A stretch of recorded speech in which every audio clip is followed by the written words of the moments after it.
নমস্কার, রাধে রাধে মিত্র আরেকটা নতুন ভিডিওতে তোমাদের সকলকে স্বাগত। আজ আমরা বারসানা ধামের ছোট পরিক্রমার রাস্তা দিয়ে বারসানা ধাম পরিক্রমা করতে চলেছি, যার দূরত্ব মাত্র 3 কিলোমিটার। আর সেই পরিক্রমা করার সময় সেই পরিক্রমা মার্গে কি কি দর্শনীয় স্থান আমরা দেখতে পারি, সেটাই আজ আমরা এই পরিক্রমা করার মাধ্যমে জানবো এবং দেখবো। তা বন্ধুরা, মানসিক রূপ থেকে চলো তৈরি হয়ে যাই পরিক্রমা করার জন্য। আর আমি এখন যেখানে দাঁড়িয়ে রয়েছি এই জায়গাটার নাম হচ্ছে সেলফি পয়েন্ট বা সেলফি ক্ষেত্র। আর আমি যে পরিক্রমা শুরু করব, এখানে দেখো যে তীর চিহ্ন দেওয়া রয়েছে, লেখা রয়েছে পরিক্রমা মার্গ। আর এই দেখো সেই পরিক্রমা মার্গ, অনেক লোক কিন্তু অলরেডি করছে। আর এপাশে আরেকটা নিচে লেখা রয়েছে দেখো মন্দির মার্গ, মানে মন্দির মানে বারসানা মন্দির যাওয়ার যে রাস্তা সেটা হচ্ছে এই দিকে। তো আমি যেহেতু পরিক্রমা করব, এই কারণে আমি এখন কিন্তু ঠিক এই রাস্তা ধরেই যাব। তাহলে বন্ধুরা চলো তাহলে ভিডিওটা শুরু করা যাক। বলো না গো, রাধে রাধে। পরিক্রমা মার্গের শুরু সেলফি পয়েন্ট থেকে আমার পরিক্রমা কিন্তু শুরু হয়ে গেল। আর এই সেই শুরু পথে আমি প্রবেশ করলাম। তো এই সামনে এই যে বাজারটা দেখছো, এটা হচ্ছে বারসানা ধামের বাজার। পরিক্রমা রাস্তাটা কোন দিকে যাবে সেইগুলো কিন্তু এই দেখো এইরকম সাইনবোর্ড করে দেওয়া রয়েছে। 170 মিটার 2 মিনিটের পথ হেঁটে আসার পর আমরা প্রথমে দর্শন করতে পারবো প্রাচীন শ্রী কুঞ্জ বিহারী জিকা মন্দির। 240 মিটার আসার পর পরিক্রমার রাস্তা আরেকটা মোড় নেবে। এই যে পরিক্রমার এই দিকে আবার যেতে হবে, ওইখানেও দেখো লেখা রয়েছে দোকানের গায়ে। এই গলি দিয়ে এখন প্রবেশ করতে হবে। আর এই স্থানে একটা কুঞ্জ দেখতে পেলাম, অনেক প্রাচীন, 1259 সালে তৈরি করা হয়েছে। তো সেখানে আসলাম, আর এই দেখো লেখা রয়েছে 1259 সালে এটা তৈরি করা হয়েছিল। এই যে কুঞ্জ বা বাড়ি, এই কুঞ্জ বা বাড়িতে কারা থাকতো সেটাই আমি এখন জেনে নেব এখানকার থাকা ব্রজবাসীদের কাছ থেকে। মহারাজ, আগে যে প্রাচীন महल दिखाई दे रहा है, ये क्या था? ये नागा का कुंज था स्थान।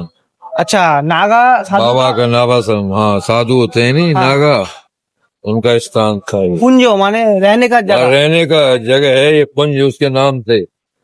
अभी नहीं है। अब कहाँ है, कितनी बरस हो गए बाबा धरे का अच्छा अच्छा चिन्ह है। अब ये इसमें है कभी रास होता है या एक दिन लीला रास। এই স্থান থেকেই রাধারানীর মন্দির কিন্তু দর্শন হবে। ওই দেখো দেখা যাচ্ছে বারসানা বালি কি যায়।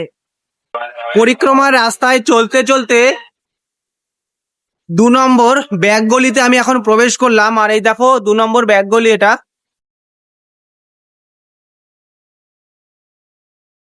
350 মিটার আসার পর আমরা একটা দিব্য ভব্য এরকম পুরনো প্রাসাদ দেখতে পাবো, যেই প্রাসাদের নাম 7 চক হাভেলি। এবার আমি সেই 7 চক হাভেলির যে মুখ্য গেট, সেই গেটের সামনে আসলাম।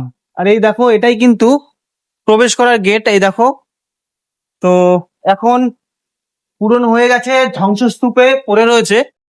এই দেখো চারো সাইডে এই ইটগুলো কিন্তু ক্ষয়ে গেছে। আর দেখো আগেকার দিন আরেকটা জিনিস দেখতে পেলাম, এইভাবে ইট গাঁথা হতো, ছোট ছোট পাথরের টুকরো, এগুলো পাথর কিন্তু। আর ইট, পাথর, ইট, মাটি, সুরকি, এই যে মাটি রয়েছে, মাটি ইট, এইরকম করে কিন্তু এই ভব্য প্রাসাদ। আর মাঝে মাঝে বড় বড় পাথর। আর এই পাশে ইট গুলো তোমাদের আরেকবার দেখাই, সামনে চলো। এই দেখো এগুলো কিন্তু আগেকার ইট। ইট আবার কি বড় সাইজের ইট না, এরকম পাতলা পাতলা, এরকম পাতলা পাতলা ইট। এই দেখো এরকম পাতলা পাতলা ইট। বন্ধুরা, ভিডিওটা একটু লং হতে পারে, কিন্তু তোমরা এই ভিডিওতে দেখতে পাবা বারসানা ধামের পুরনো থেকে পুরনো প্রাচীন প্রাসাদ, বিভিন্ন স্থান, মন্দির। তো স্কিপ কেউ করো না। চলো এবার আমরা আবারও সামনের দিকে এগিয়ে যাই। বলো না গো, রাধে রাধে। 500 মিটার পরিক্রমা করার পর আমরা এইরকম একটা 4 মাথার মোড় পাবো। আর এই জায়গাটার নাম হচ্ছে থানা বারসানা। আর এখানে পুলিশ স্টেশনও কিন্তু রয়েছে। এই দেখো পুলিশ স্টেশন। এই 4 মাথা মোড়ে আরেকটা সাইনবোর্ড কিন্তু দেওয়া রয়েছে, যেই সাইনবোর্ড আমাদের সাহায্য করবে পরিক্রমার রাস্তাটা কোন দিকে যাবে। ঠিক তীর চিহ্ন দেখাচ্ছে এই দিকে যাবো। আর প্রথম দর্শন হবে, লেখা রয়েছে সাকরিখোর 200 মিটার তারপরে দর্শন হবে গায়েবার পরিক্রমা মার্গ 250 মিটার। তো এখন আমরা এই দিক দিয়ে যাব। পরিক্রমা মার্গে আমাদের যে প্রাচীন ধর্মীয় স্থান দর্শন হবে সেটা হচ্ছে প্রাচীন শীতলা মাতার মন্দির। এই প্রাচীন শীতলা মাতার মন্দিরের ভেতরে অনেক নিম গাছ দেখা যাবে, যে নিম গাছের গায়ে লেখা রয়েছে শ্রী রাধা। আর ঠিক এই নিম গাছের সোজাসুজি রয়েছে ভোলে বাবার মন্দির। তোমরা প্রাচীন ভোলে বাবার মন্দির দর্শন করছো এখন, বলো না গো নমঃ পার্বতী পতে হর হর মহাদেব। ঠিক শিব মন্দির থেকে একটু আগিয়ে যাব, তারপরে দর্শন হবে আরেকটা প্রাচীন মন্দির। এই মন্দিরটা হচ্ছে হনুমান মন্দির। এই দেখো, তো এখন মন্দিরের প্রাঙ্গণে প্রবেশ করলাম। হনুমানজিকে তোমরা দর্শন করো আর প্রেম থেকে বলে যাও জয় শ্রীরাম। হনুমান মন্দির থেকে নেমে এসে আমাদের দর্শন হবে শ্রীকৃষ্ণ ভক্ত শনিদেব। আর এই সেই শনিদেবের মন্দির, বলো না গো শনি মহারাজ কি জয়। শনিদেবকে তোমরা দর্শন করো।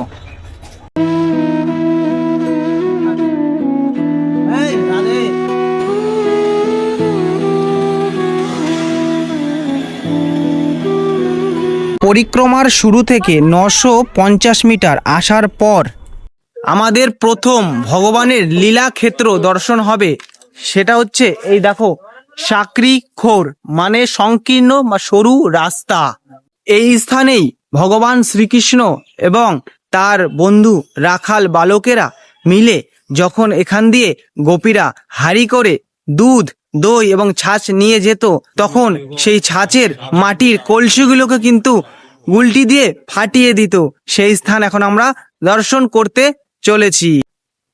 আর ঠিক এই স্থানটাই সেই গোপীদের হাঁড়িগুলোকে ফাটানো হয়েছিল।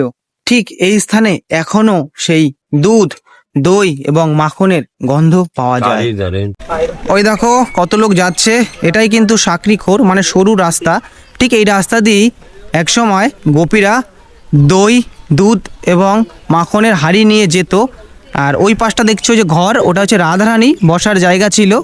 আর আমি যখন যেখানে দাঁড়িয়ে রয়েছি, এই যে এই ঘরটা, এখানে ভগবান শ্রীকৃষ্ণ বসতো। এই সাকরি খোরে ঠাকুর যে নীলা করেছিল, সেই নীলার কিছু তোমাদের প্রমাণ আমি দেখাই।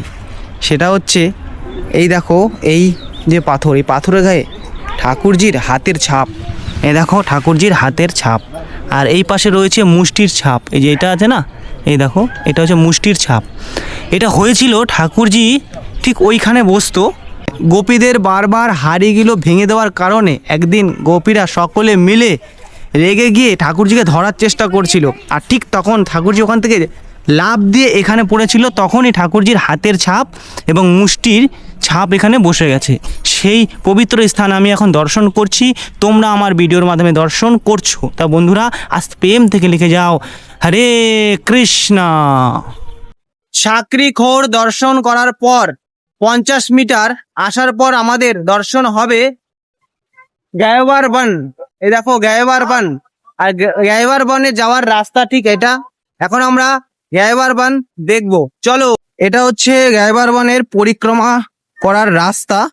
গায়েবার বনের শ্রী রাধা রানী কি গোদ ভরাই কি রসম, সেই জায়গা আমি এখন দেখবো। আর এই সেই জায়গা, ভেতরে প্রবেশ করবো, করে বলে রাধা রানী কি যায়। এই দেখো ঠাকুরজি এই পাশে বসে রয়েছে, আর এই পাশে রাধা রানী বসে রয়েছে। আর ঠাকুরজি রাধা রানীকে ঘিরে চারো সাইডে কিন্তু সেই সখীরা রয়েছে তার। এটাই সেই গায়েবার বনের পরিক্রমার রাস্তা। আর আমি সেই পরিক্রমার রাস্তা দিয়ে পরিক্রমা করছি।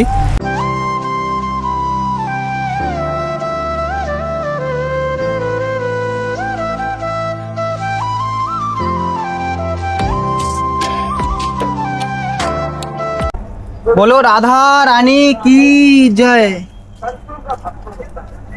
গায়েবার বনের পরিক্রমা ঠিক এখান দিয়ে শুরু হবে আর এখান দিয়ে শেষ হবে। এখান দিয়ে বেরোলাম, তো এবার আবার ধীরে ধীরে এগিয়ে যাব। আর ঠিক এই গায়েবার বন থেকে 1 মিনিটের পথ, তারপরে আমরা যাব রাধা সরোবর বা গায়েবার কুণ্ড। চলো। সেটা হচ্ছে রাধা সরোবর গায়েবার কুণ্ড।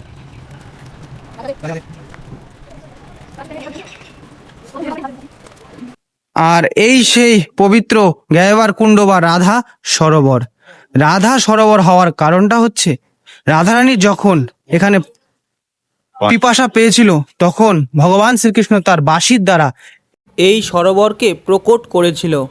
রাধা সরোবর দর্শন করার পর পরবর্তী দর্শন আমাদের হবে রাধারানীর শৃঙ্গার স্থান, যেখানে রাধারানী শৃঙ্গার করত এবং ভগবানকে করিয়ে দিত।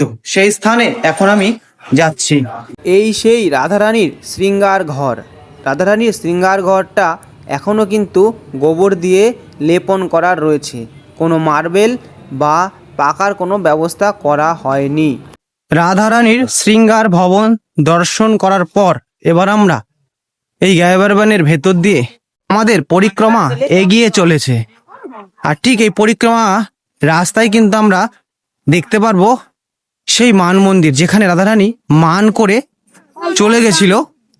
আর এই সেই মান মন্দির যাওয়ার রাস্তা, দু সাইডে গায়েবার বনের জঙ্গল আর মাঝখান দিয়ে এরকম সিঁড়িপথের রাস্তা।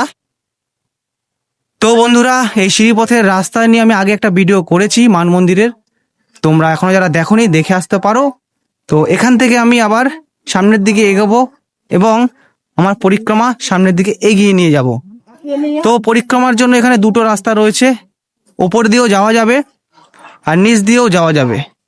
তো আমি ওপরের পথটাই বেছে নিই, চলো।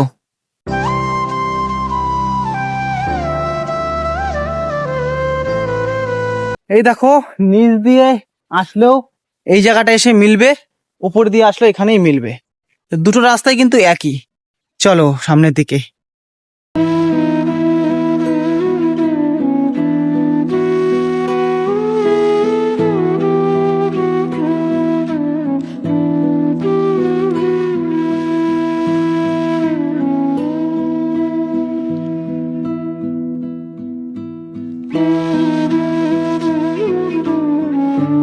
পরিক্রমার শুরু থেকে 2.7 কিলোমিটার আসার পর আমাদের দর্শন হবে শ্রী রাম জানকী মঙ্গল কুঞ্জ। দেখো, এটা হচ্ছে রাম জানকী মন্দির। প্রাণ প্রতিষ্ঠা 1985 সালে হয়েছিল। আর এখানে শ্রী রাধা লেখা। তারপরে আমরা ধীরে ধীরে এগিয়ে যাব। আর এখন যেখান দিয়ে চলছি এটা কিন্তু গায়েবার বনের ভেতর দিয়ে পরিক্রমার রাস্তা। বন, আর ঠিক এই পাশেও কিন্তু বন। রাম মন্দির থেকে 1 মিনিট হেঁটে আসার পর আমাদের দর্শন হবে ভোলে বাবাকে। বলো নমঃ পার্বতী পতি হর হর মহাদেব। ভোলে বাবার মন্দির দর্শন করার পর 1 মিনিট হেঁটে আসার পর ঠিক এইরকম একটা জায়গা, আর ওই দেখো সিঁড়ি করা রয়েছে। আর ঠিক এই সিঁড়ি করেই কিন্তু ময়ূর কুঠির যাওয়া যাবে। আর আমি এই সিঁড়ি করে যাব না, আমি সামনে আরেকটা সিঁড়ি রয়েছে সেখান দিয়ে যাব। সেই রাস্তাটা তোমাদের দেখাবো। আর আমি আসবো এই সিঁড়ি করে, তো এই রাস্তাটা আসার সময় তোমাদের দেখাবো। চলো।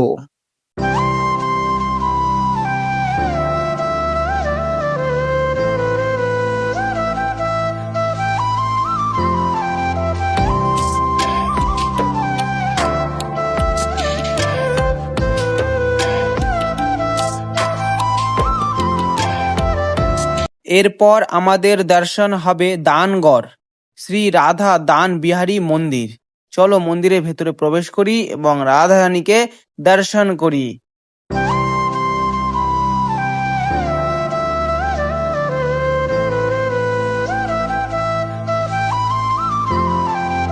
দানগড় মন্দির দর্শন করার পর এখান থেকে দুদিকে যাওয়া যাবে।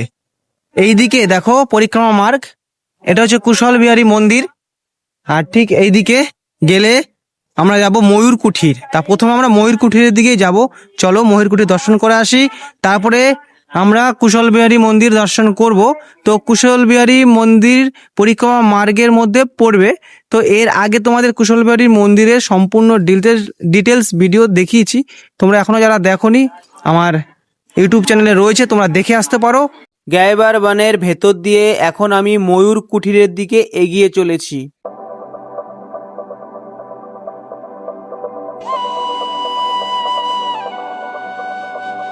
এই গায়েবার বনের ভেতর দিয়ে চলে আসলাম ময়ূর কুঠির।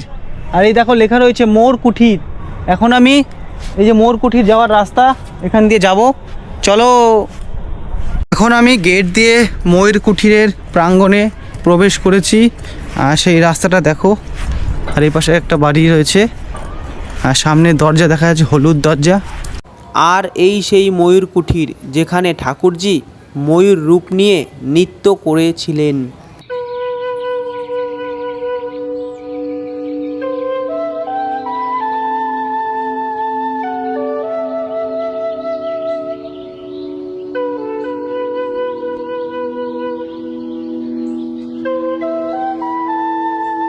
আর এই সেই স্থান, দর্শন করো আর প্রেম থেকে বলে যাও হরে কৃষ্ণ। ময়ূর কুঠির মন্দির থেকে নিচে যাওয়ার দুটি রাস্তা। এই ওপরের রাস্তা দিয়ে আমি এসেছিলাম, আর এখন যাব নিচের রাস্তা দিয়ে। চলো তাহলে নিচের রাস্তাটা আমরা দেখি কি কি রয়েছে। ওপরে ওঠার সময় ওপরের রাস্তা দেখলাম, ওপরের রাস্তা থেকে নিচের রাস্তার জঙ্গলের পরিমাণটা বেশি, আর এই রাস্তায় খুবই কম লোক আসে। এই জায়গাটা প্রচুর শান্ত এবং শুনশান।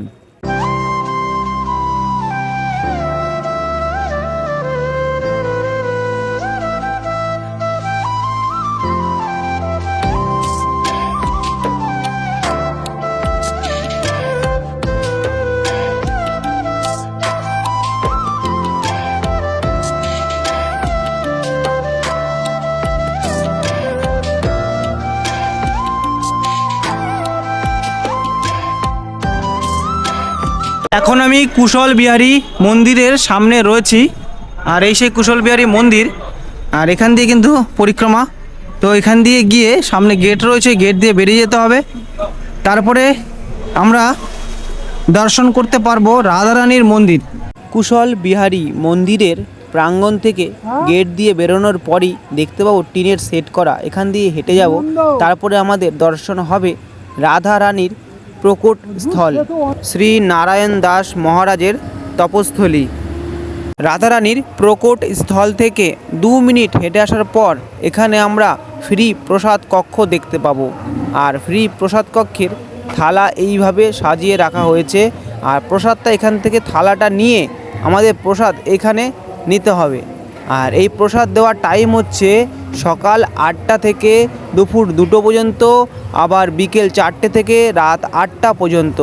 রাধে রাধে মিত্র, আমার এই বর্ষানা ধামের ছোট পরিক্রমা সমাপ্ত হলো রাধারানীর মন্দিরে এসে। আর এই দেখো রাধারানীর মন্দির। তো এর আগে তোমাদের রাধারানীর মন্দিরে আসার পুরো ব্লগ ভিডিও দেখিয়েছি, তোমরা এখনো যারা দেখোনি আমার চ্যানেলের ভেতরে প্রবেশ করে দেখতে পারো। তো আজকের এই পরিক্রমার যে ভিডিও, সেই ভিডিও এখানেই সমাপ্ত হচ্ছে। বন্ধুরা ভালো থেকো, আবারও দেখা হবে অন্য কোনো ভিডিও, অন্য কোনো এপিসোডে। রাধে।